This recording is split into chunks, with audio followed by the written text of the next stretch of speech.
Banco hipotecario. Iniciamos primero con la composición de la cartera, que tiene cuatro tipos de acciones. Primero, la clase A tiene que ver con el Estado Nacional, que tiene un 42% del capital social. Clase B y clase C son los que más o menos, los que flotan en la bolsa, que forman apenas un 8,29%, que tienen que ver con la B y la C. El D tienen que ver eh, con aquellos que tienen tres votos por acción, es decir, los cargos jurídicos. Si ustedes ven el directorio, van a ver que cada uno de ellos tienen tres votos en las tomas de decisiones. Entonces, por eso es el cargo C, que es el que más ponderancia tiene, que alrededor de un 44% del total de las acciones. Eso son las clases y bueno, vamos a los números rápidos. El ejercicio 2025 inicia con un saldo negativo de 11.719 millones.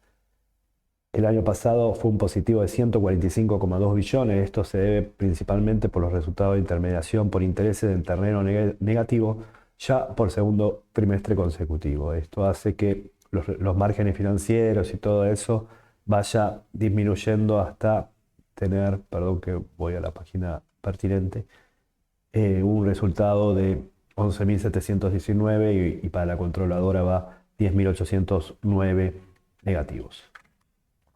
Bueno, a esto es poco, no hay mucha información. Se emitió una nueva ON clase 9 con una duración, con un año de duración y con pago de intereses TAMAR que tiene que ver con el plazo fijo hasta 1 millón de pesos, más 2,75 es la tasa. Esto es por un monto de 50.000 millones de pesos, sí. Vemos un poco el paneo de las obligaciones negociables, que es el fondeo, llega al 7% en obligaciones negociables. En la página 43 tenemos brevemente que está hoy en día endeudado por clase 4, que se endeudó alrededor de 78,3 millones de dólares con una tasa de interés del 9,75 y con vencimiento este año en octubre. Se endeudó con 45.347 millones. Esto es un TAMAR también de 2,75 y ahora 50.000 millones con un TAMAR más 2,75 y con un saldo a pagar en total de 134.627 millones de pesos. El margen de intermediación financiera bruta por intereses y ajustes da un negativo de 30.603. Al primer trimestre fue un positivo de 145,2 billones. Esto tiene que ver la reducción de pases, lo cual hace que el volumen o los montos sean mucho menores y quedando títulos públicos y privados que suben un 64, tarjeta de crédito suben un 17,6, préstamos personales suben un montón por mayor cartera, 362,5. Después en ingresos por intereses tenemos que el plazo fijo baja un 48,1 y cuentas corrientes, que es la segunda en ponderancia, baja un 85,3. El margen bruto por intermediación de comisiones da positivo en 13.940 millones, subiendo un 26,5. Bueno, vemos que en la intermediación por intereses hay una brecha inmensa entre 175 billones y lo que es comisiones sube un poco, ¿no? Alrededor de 3.000 millones. Tenemos que, viendo los intereses, en la página 46, suben muchísimo los intereses personales de 3.206 a 14.829. La tarjeta de crédito sube un poco, 2.000, y títulos públicos y privados también sube bastante. En cuanto a los egresos, baja el plazo fijo de 144 billones a 59.400 millones y los de cuentas corrientes de 336 billones a 49.334 millones. Los de comisiones está dado principalmente la suba por mayores comisiones vinculadas a obligaciones. Los resultados por instrumentos financieros suman 75.218 millones, un 43,1% menor que en 2024 por resultados en títulos públicos. El resultado de diferencia de cotización en moneda extranjera da déficit de 2.528 millones, reduciendo el déficit en el 56,4%. Es uno de los pocos que da esto de, que juega en terreno positivo, que da una brecha positiva. Todos los bancos dieron mayor deficitario en las operaciones de cotización de moneda extranjera.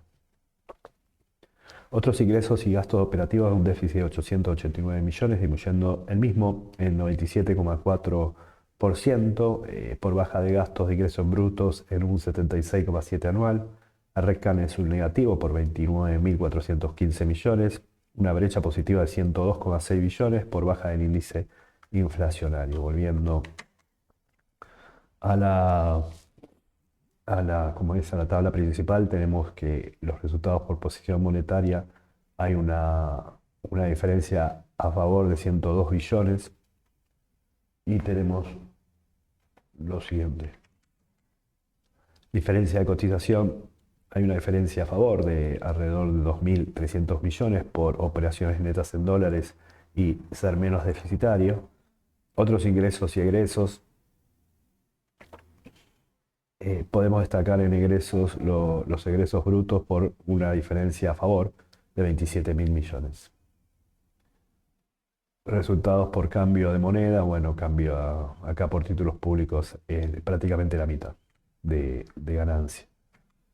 El cargo por incobrabilidad es de 8.285 millones, un 204,1%. Acá en este caso es el triple y es el que más diferencia hay en los bancos que vimos. Los préstamos en situación irregular forman parte del 2,6% del total, el año pasado el 2,8%, en esto no implica tanto. El sector comercial hace que la situación irregular se mantenga más o menos en 2,6, 2,5. En consumo va de 2,9 a 2,7. La ratio de cobertura está óptima, está a 109%, el año pasado era 120,9, pero esto aumenta la cartera, pero aún así es mayor, o sea, llega a a cubrir el 100% de la cartera comercial. Acá vamos a ver una cosa, aparte de lo que dijimos. Bueno, acá muestro el cargo, ahí es alrededor de un aumento de 4.500 millones de pesos, pero tenemos que la cartera de consumo hay mayor pasaje de mora a salir de la mora. Por ejemplo, de etapa 1 a etapa 2, donde hay una mora de más de un año, pasa de 2.600 millones. De etapa 3, que hay una mora que ya medio como negra, porque que no hay probabilidad de que se pague, pasa de etapa 2 a etapa 3, 1.181, pero de etapa 3 a etapa 2 solo pasa 67 millones nada más. O sea, hay mucha diferencia y hay más en terreno negativo, es decir, de pasaje de etapa de morosidad que vuelta o pago o salir de la morosidad, como vemos de las diferentes etapas de los saldos. Viendo la cartera, tenemos que la cobertura, bueno, en lo comercial tiene cosa que no pasaba antes, cubre el 100%, así como el consumo que siempre lo hizo, y la cobertura es óptima en lo que va del trimestre, en lo que va del año.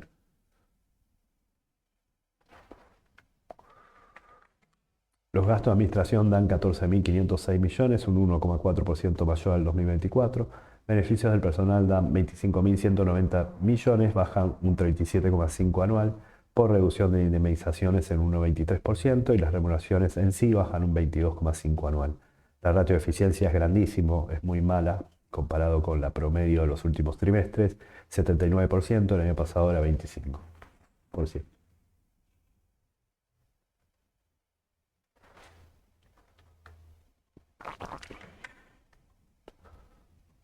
Tenemos, bueno, los beneficios del personal que bajan un 37,5, como dije, indemnizaciones bajan un 92,8 y lo que es remuneraciones 8,5, las cargas sociales bajan un 52,1. En cuanto a los gastos de administración, suben los honorarios un 9,4 respecto al año pasado y suben impuestos y tasas un 11,1.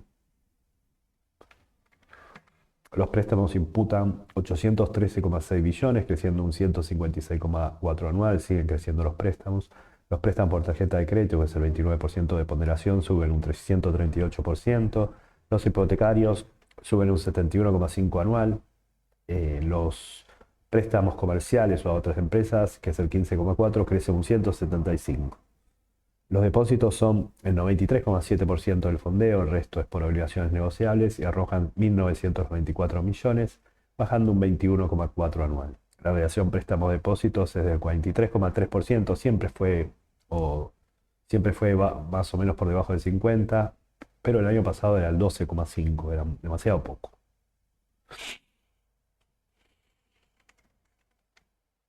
Bueno, acá tenemos los préstamos donde se destacan los personales, se destacan la tarjeta de crédito, se destacan los hipotecarios, donde suben tanto trimestralmente como anual y suben casi, por ejemplo, los personales trimestralmente 54,5%, es decir, le están dando clic a los mails que te mandan por una tasa que vayas a ver, supera el 70%, ¿no? Los préstamos comerciales baja trimestralmente un 9,3%. La cartera de consumo es la que más tiene, 42%, la hipotecaria 36,8% y por último la comercial 36,8% y la última hipotecario 21,3%. En cuanto al fondeo, el 93,7% es en depósitos, el año pasado era 96,9% y sube y baja un 21,4% anual.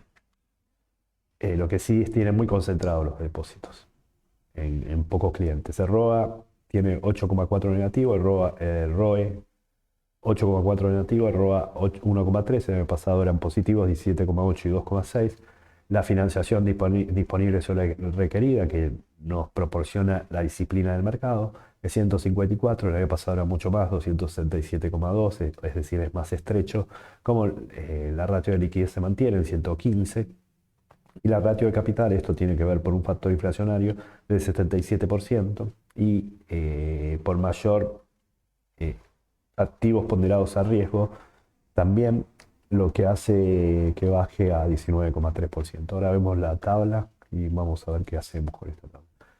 Bueno, lo que digo del ratio de capital, hay algo que se llama activos ponderados a riesgo, que lo tenemos acá, que suben los importes de 411 o 12 millones del año pasado a 2.444 millones. Es decir, hay limitaciones en los activos, no limitaciones, hay mayores riesgos por mayor cantidad de montos de activos, de alrededor de 6 veces más que el año pasado. Por eso baja de 77 a 19,3.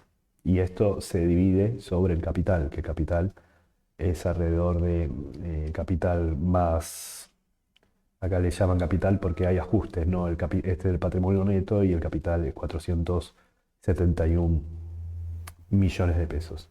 Después tenemos coeficiente LCR, que es la cobertura de liquidez, que es alta liquidez de totales sobre la salida efectiva. Esto también son high quality de asset liquids, es decir, alta calidad de activos, de liquidez de activos, tiene 113. Está bien, es más baja que el promedio, ¿no?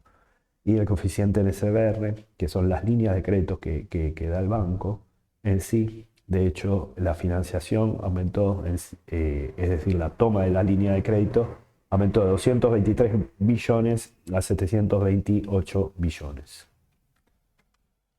El 31 del 13 se celebró asamblea donde, entre otros temas, se propuso la distribución de 62 mil millones en dividendos, un 41,91 por acción, pero esto al 31 del 3, por supuesto que se hará el ajuste por inflación, pero bueno, tiene este valor como referencia y teniendo en cuenta la normativa del BCRA. Pagaron 10 cuotas iguales, mensuales y consecutivas y comenzando el 30 del 6 del 2025. Se aprobó el aumento de capital social hasta la suma de 1.500 millones, más o menos un poquito más del 100% del capital que tiene hoy. Esto lo vemos en las dos asambleas, donde está la autorización. Bueno, esto es 64.892, por eso dije que autorizó, ajustó la suma por inflación, por lo cual da alrededor de 43 pesos por acción. Y como dije anteriormente, se aprobó. Esto todavía necesitan dar el visto bueno de la CNB de 1.500 millones con un aporte de capital alrededor que tiene 1.480 millones en capital de circulación. Los activos líquidos son 87,2, el primer trimestre del 2024 eran 108,7, la solvencia se mantiene en 0,18, es decir, pasivo sobre patrimonio neto, patrimonio neto sobre pasivo, el valor del libro es 3,45,3, la cotización es 3,98, vino bajando por el mal desempeño de este y el anterior balance. La capitalización es 589 millones, la pérdida de producción es 7,31 y el PER promediado de los últimos 4 trimestres es 10,2 años ajustado por inflación.